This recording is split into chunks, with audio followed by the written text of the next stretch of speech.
This is Hanham, a residential suburb on the outskirts of Bristol. It should be a peaceful place to live, but like many parts of the UK, problems with law and order are blighting the lives of its residents. We've had our house burgled. There's been, say, gangs of up to 60 drinking, shouting. I'm getting, abuse hurtled at me, what are you staring at, things like that. My son's had his house burgled. And we've also had fireworks thrown through the letterbox. Urinating against the bushes. I got pushed from behind and I went to the floor. And then he robbed me and took my bag, and I was left there. You don't feel as though you can walk around now in safety. Meet Mykel Hawke. He's a US Special Forces Green Beret with over 20 years active service in the world's most dangerous war zones. He's come to Hanham on a mission to help the residents regain control of their neighbourhood.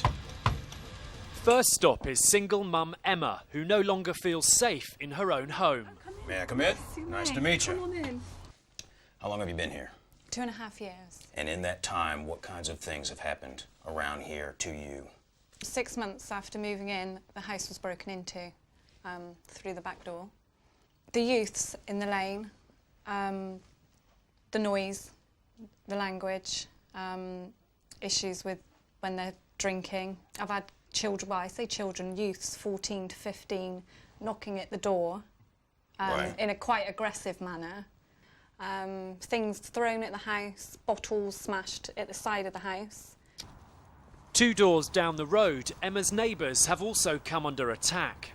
Pensioners Tom and Ruth have been burgled and mugged and feel the local yobs are above the law. I mean, they systematically destroyed my greenhouses, which were down the bottom here, which belonged to my father-in-law. They're 60 foot long and they've been systematically destroyed. No one seems to be brought to book about it. Throughout the neighbourhood, every resident has a story of how local kids are making their lives a misery. You'll see them drinking hard vodka and, really heavy spirits. We came back from the supermarket one evening with a kid who was right in my face. He wants to fight me. And this was going on right in front. Well, that was Yeah, just on the corner there. Last year, I think we called the police every weekend. Every Friday, we called the police for something or other. Don't like what I'm hearing, I'm going to do something about it. And I agree with you 100%. What we tolerate now is just going to lead to more trouble later, so we need to do something. Before Hawke gives the residents an action plan, he wants to carry out some reconnaissance of the area.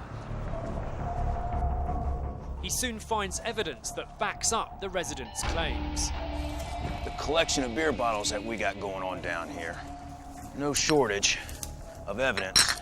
They start from the grocery store and buy their booze. They come over here and hang out until they all meet, because right here is evidence of a footprint that's different than that soil right there. So I know that even last night some kids were hanging out here before they went out and got in trouble. As we continue down the trail, I see there's an intersection that goes into that neighborhood. There's no lighting. There's no fence that blocks this psychologically from me. I can tell right now that a lot of things go on right here. This is where the kids go and hang out in the dark, smoke their dope, perfectly hidden, no lights, multiple escape routes. This right here is what I call the smoking lounge. And what we need to do is we need to open up the doors and clear out all these bushes, because a lot of trouble can happen here when you take it away from them. Okay, we've done an area assessment. We've been briefed by the indigenous population, and clearly these people have been overrun.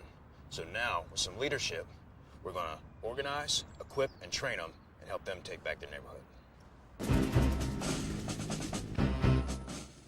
Hawke calls an emergency residents meeting to discuss how to proceed. All right, the main way that we're going to basically wage our warfare and take back the neighborhood and give you your freedom back is if we work together. That's the only way that it's going to work. But it cannot be done if Emma's off there doing her thing and you guys are off doing your thing. Everybody's got to communicate, work together, contribute, and it's going to cost. It's going to cost a little bit in terms of time and energy. Well, I think the will's there, for sure. All we need is really That's some all we need. tools to give us the... You're the will, I'm the way. Yeah. What we're generally concerned with is bad language, urination, the alcoholism, drug taking, you know, within this little part of the community. What we don't want to do is get into vigilantism.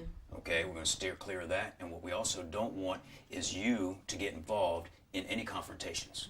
The name of the game here is basically identification and report.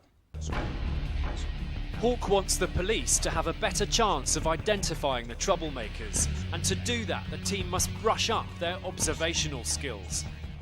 I'm going to show you a photograph for just a few moments, and then what I want you to do is write down everything that you can recall about that photograph. Okay? Ready? Don't be scared.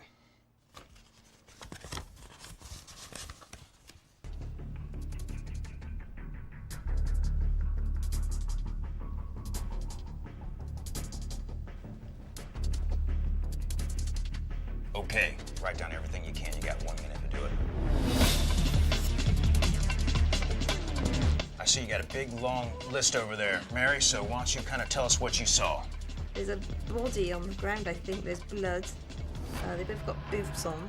I've got camel, guns, food, blood and bandanas. 3 armed men, 1 injured on the floor. There's 2 children. The team will have to pay much closer attention to detail. So now I'm going to show you the picture again and let you look at what's actually going on. If you see, really, there's no body and there's no blood. We're having tea. Oh, yeah. Okay. What's this? Now, somebody said 2 men. I did. Okay. How many men are really there? 4. Well, actually, who's that right there? 5. I thought, Yes. what's he doing? And children. He's squatting down behind me having a tea. Oh. Right. Is that you? Yes, that's me. Oh, Yeah. wow. See, we didn't even spot that. Okay. And you're right. I mean, this is how it's going to be. You're going to see something happening, and you're going to have to not only take in what's happening, the shock factor of whatever's going down, but you've got to pay attention to the details. And in a lot of ways, that's going to help you work through the shock factor because you're going to be so focused on trying to remember everything that you can. I think what he's saying does make sense. What he's going to train us to do will make sense, and I think we'll benefit from it. I certainly need to understand to visually see things more and make note of them. It will make me more aware if I see people in a group to maybe pick out 2 or 3 and identify them in detail rather than just say, like Mary said, there's a group of people, which I probably, if I did contact the police, I would do. Emma's house.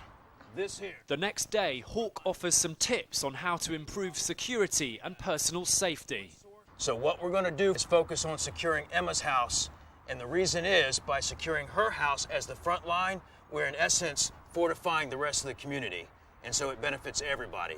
And how we're going to do that, we're going to do things like put floodlights up here because people don't like to do the dirty deeds in the light. They like to do them in the dark. So first thing we're going to do is strip that away from them. Second thing we're going to do is all these bushes around here, we're going to clear those out because they serve no purpose. That just lets people hide back there and throw trash down. This right here is an invitation to trouble because it's not doing anything. You're better off not having a fence at all, okay? What we also need to do is put a nice big fence up right there, not to keep the kids out, but just to block the view, because what happens is as they're walking over to the entertainment center, they're drunk and they're sitting here looking around for something to do. If that fence is there and there's just an opening in the pathway, basically the kids don't have any time to sit back and think about what to do and what kind of trouble to get into. So get rid of this fence and we're going to put a big fence right up there.